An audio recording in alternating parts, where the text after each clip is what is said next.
So I just wanted to jump on the line this morning and just share a quick video about something that I heard this morning, a conversation I actually had with one of my girlfriends.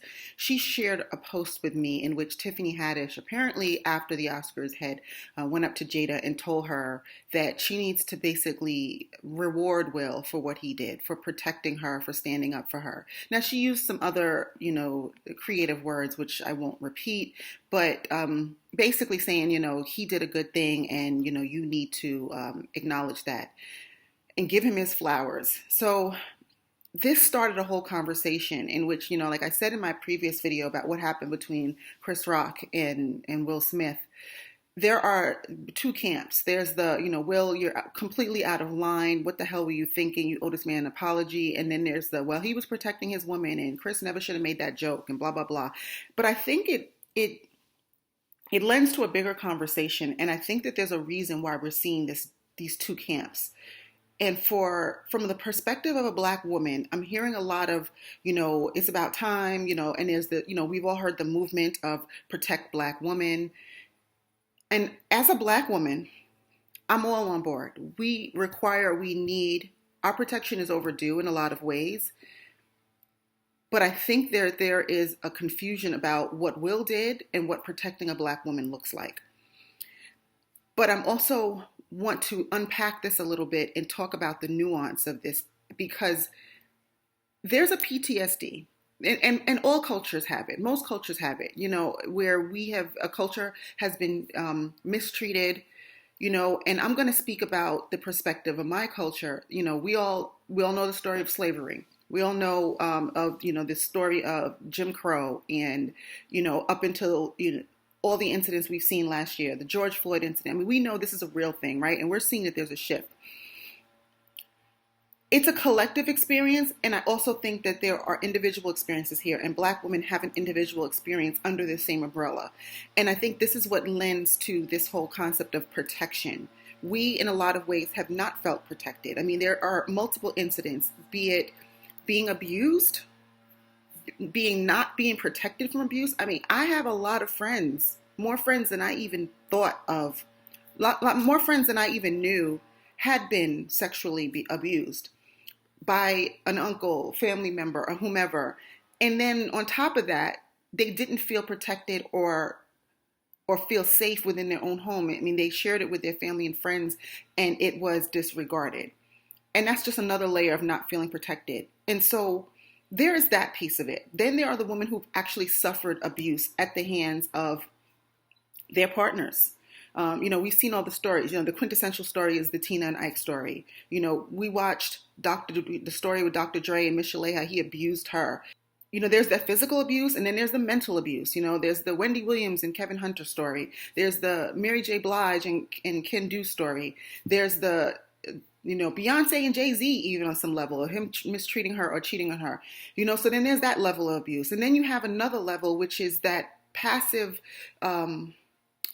abuse in how we are depicted and how we're seen in this world. I mean, the rap industry, a lot of the music is predicated on, this idea of, women ain't shit but bitches and hoes, and you see how they're treated in the videos and the way they're talked about, and a man who has a lot of women, a man who cheats and who's a player is lauded somehow, and women who do it are hoes. And so there's that piece of it too. And again, disclaimer, those women are agreeing to be in those videos. There are women who are buying the music and dancing to it in the clubs and subscribing to it, although they say they don't like it. Agreed.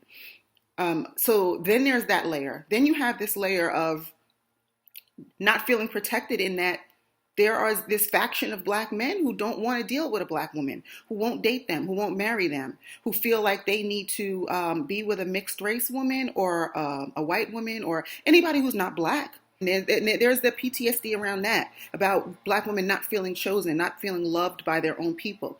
That feels like another layer of not being protected. So I give all these examples, and all these examples are obviously nuanced. And I mean, they're all in and of themselves deep discussions that can be had. But I'm just using them as to illustrate my point that these are all the different ways in which Black women for decades and centuries have not felt protected. So when they see an instance like this with Will, which was over the top, unnecessary, in poor taste, violent, and all of those things. There are some women who see that as that's protection. For once, a black man is publicly, fighting for his woman, and perhaps this is a metaphor. Maybe it's Will Smith is protecting his black woman from the black men who they felt disrespected them. So Chris Rock represents the rap music, and it represents the men who don't choose black women, and the men in the manosphere and those Kevin Samuels who talk all this stuff about how black women are too masculine and independent and don't know how to be submissive and all this other stuff. The angry black woman story, the men who have cheated and abused other women, and the men who not only have abused women or who have cheated, but the men who have allowed it to happen. The men who've known that their boy was cheating and didn't say nothing, and not to say something to her, but didn't say nothing to him. Didn't tell him, hey, dude, don't do that. You got a good woman at home. What are you doing? Why are you cheating on your wife? Or why are you doing this? There's a whole faction of dudes who turn a blind eye to that thing. And they do it because it's guy code, because it's, that's not my business or whatever it is. But that's also a form of protection. You don't have to be in a relationship with a woman in order to have her best interest at heart. And part of the protection is to tell your boys he's messing up, to tell him not to do this, to tell him to treat her right, to stop him from putting his hands on her, or, all of those things. For fathers to tell these things to their sons. Now, disclaimer, there's amazing black men in this world, obviously, who do all those things, who do protect. But what this is responding to, this groundswell is responding to those who haven't. So it's a moment of, it's similar in ways to when Barack Obama won the election. Now, Barack, I believe, is a great man. I believe he was a great president, all that. That's a whole different conversation. But there are a lot of people who was like, he's black, I'm voting for him. He's black, I'm supporting him, because this is the most this is the most we've ever seen. We've never seen anything like this. So we will blindly follow this man because he represents us. Whether or not he does things when he gets into office, whether or not, you follow his politics or you agree with where he stands on everything. There was a huge faction of black people like, I'm on board because he's a black man. So it's similar in that way, where there are women who just feel disenfranchised by society, by their own men. And again, if you feel all these things outside in the world, and then you come home and you still don't feel protected or safe or valued, then a man punching or slapping another man on stage in your honor looks like protection. It looks like protection. And so I think that's what we're seeing some of the response to. So while I don't agree, I did a video on all the reasons I thought Will was wrong. I kind of get where some of these women are coming from. I understand where the emotion is coming from because it's deep seated.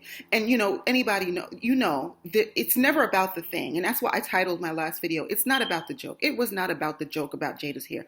It was all this other stuff going on underneath the surface. And Will had just had enough and it all came to a head, and that's how it showed itself. But in the same vein, I think this reaction that women are having, this yes, man, and yes, girl, your man loves you, he protects you. There are women out there who believe that their man loves them because they abuse them, or because they're overly jealous, or they're possessive. There's some women who believe, he must love me. If he doesn't do all these things, he doesn't love me. So, there's a lot of skewed thinking, and there's a lot of damaged people in this world. We are all carrying baggage, myself included, and we have scars, things that we have not dealt with. And, in the Black community, therapy and mental wellness is not something that has been celebrated or has been brought to the forefront. It's happening now, but there are a lot of people carrying baggage and who aren't well, and through no fault of their own, and they see this through the lens of, hey, protection is protection, and this is what it could possibly look like. So I just wanted to get that off my chest because I thought that, this whole incident, which, I'm kind of tired of talking about, because everybody's talking about it. But I think what it does is that it takes the lid off of a box that